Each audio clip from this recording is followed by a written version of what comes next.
నిజామాబాద్ జిల్లాలో సంచలనం సృష్టించిన కానిస్టేబుల్ హత్య కేసు నిందితుడు రియాజ్ హతమయ్యాడు. పోలీసుల చేతిలో ఎన్కౌంటర్ అయిపోయాడు. 3 రోజుల క్రితం ఓ చోరీ కేసులో రియాజ్ను సిసిఎస్ కానిస్టేబుల్ ప్రమోద్ పట్టుకునే క్రమంలో అతన్ని పొడిచి చంపాడు రియాజ్. అప్పటి నుంచి పోలీసులకు రియాజ్ సవాల్గా మారాడు.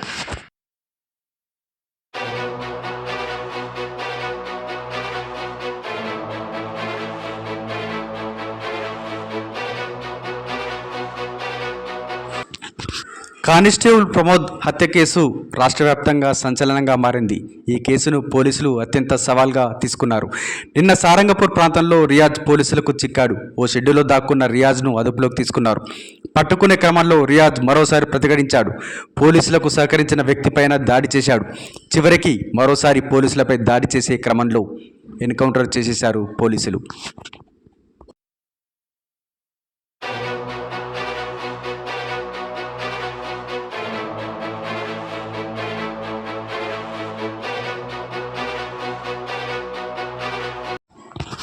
మరి ఎవరి రియాజ్? పోలీసులకు ఎందుకు వాంటెడ్గా మారాడు? ఇతని బ్యాక్గ్రౌండ్ ఏంటి? అతని క్రైమ్ హిస్టరీ ఏం చెబుతుంది?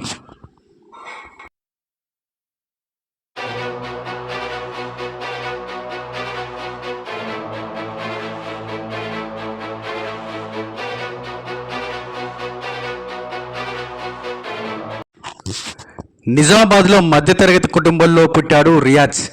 ఆయనకు చిన్నప్పటి నుంచి చోరీలు చేయడం అలవాటు. తన 35 ఏళ్ల వయసులో సగం జీవితం జైలులోనే గడిపేవాడు. బైక్ చోరీలు చేయడం, వాటి పరికరాలు తొలగించి ముంబైలో అమ్మడం రియాజ్ స్టైల్. అంతేకాదు, గంజాయి స్మగ్లింగ్ కూడా చేసేవాడు రియాజ్. చాలా రోజులుగా పోలీసులకు మోస్ట్ వాంటెడ్గా మారాడు. రియాజ్పై సుమారు 60కి పైగా చోరీ కేసులున్నాయి. జేబులో కత్తులు పెట్టుకుని మరీ చోరీకి పాల్పడేవాడు రియాజ్. అడ్డొచ్చిన వారిని చంపడానికి కూడా వెనకాడేవాడు కాదని రియాజ్ క్రైమ్ హిస్టరీ చెబుతోంది. చివరికి రియాజ్ ఆగడాలకు బ్రేక్ పడింది. ఆయన క్రైమ్ కథకు ఎండికట్తో ముగిసింది. రియాజ్ ఎన్కౌంటర్తో పోలీసులు సంబరాలు జరుపుకున్నారు. ఇదే నిజమైన దీపావళి అంటూ వేడుకలు చేసుకున్నారు. కానిస్టేబుల్ని పొట్టన పెట్టుకున్న రియాజ్ మరణ వార్త విన్న ప్రజలు కూడా హర్షం వ్యక్తం చేశారు.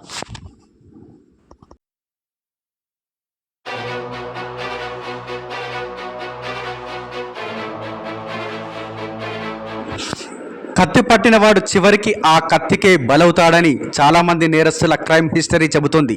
చివరికి రియాజ్ కథ కూడా రుజువు చేస్తుంది.